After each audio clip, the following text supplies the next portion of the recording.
అభివృద్ధికి అహంకారానికి ఖమ్మం నియోజకవర్గంలో యుద్ధం జరుగుతోందన్నారు మంత్రి పువ్వాడ అజయ్.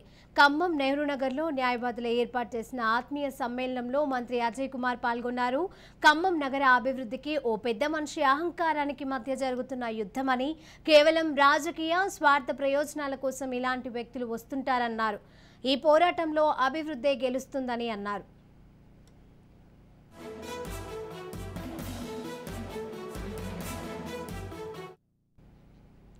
నిన్న ఓ నాయకుడు కాంగ్రెస్ పార్టీ అధికారంలోకి వస్తే పోలీసులను జీపుల ముందు పరిగెత్తిస్తామంటూ మాట్లాడటం సిగ్గుచేటన్నారు. అప్పుడే అధికారం వచ్చినట్లు భావించడం అజ్ఞానానికి నిదర్శనమని విమర్శించారు.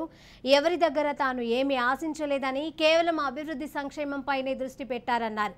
మిమ్మల్ని నమ్మిన వ్యక్తులను మోసం చేయడంలో మీకంటే దిట్ట ఎవరైనా ఉన్నారా అని తుమ్మలను ఉద్దేశించి పువ్వాడ ప్రశ్నించారు.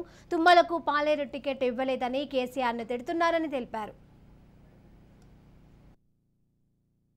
ఇది అభివృద్ధికి అహంకారానికి మధ్య జరుగుతున్న యుద్ధం 100% కరెక్ట్. అది దాన్ని ప్రజలు విజ్ఞతతోని ఆలోచించి నిర్ణయం తీసుకుంటే, మీ కొడుకుగా లేదా మీ తమ్ముడుగా మీ తలలో నాలుగుగా ఉన్న పువ్వాడ అజయ్ ఇంకా ఎంత ఎదిగినా మీ మధ్యలో ఒదిగే ఉంటాడు.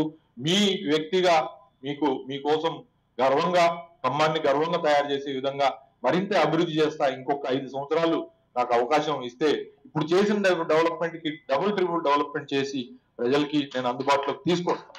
ఒక విద్యా సంస్థల విషయంలోనండి 75 సంవత్సరాలు అయింది. మన ఖమ్మానికి SRN డివిజన్ డిగ్రీ కళాశాల తప్ప ఎవరైనా తెచ్చిరా? 3 సార్వత్రిక ఎన్నికల్లో 3 పార్టీలు 2014లో నా మీద పోటీ చేసినప్పుడు తెలుగుదేశం సైకిల్ గుర్తు ఓడిపోయాడు.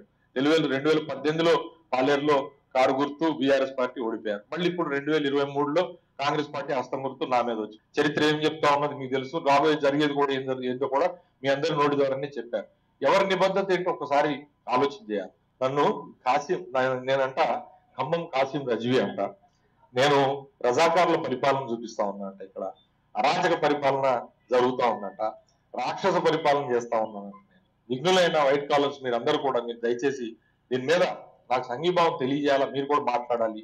నేను ఎక్కడ ఏ సందర్భంలో ఎవరి పట్ల అరాచకంగా ప్రవర్తించాను దయచేసి నా వర్తక వాణిజ్య వర్గాలు లేదా మరి లాయర్లు కానీ లేకపోతే విద్యావంతులు కానీ విఘ్నులు కానీ ఒకసారి చెప్పాలి. ఏ విషయం చెప్పమనాలి. ప్రజలకు ఎక్కడా కూడా కంటకుడుగా కానీ ఆటంకుడుగా కానీ లేకపోతే ఇతరులకు కానీ నేను మారలేదు. నేను ఎప్పుడు కూడా ఆ రకమైన ఇది చేయలేదు.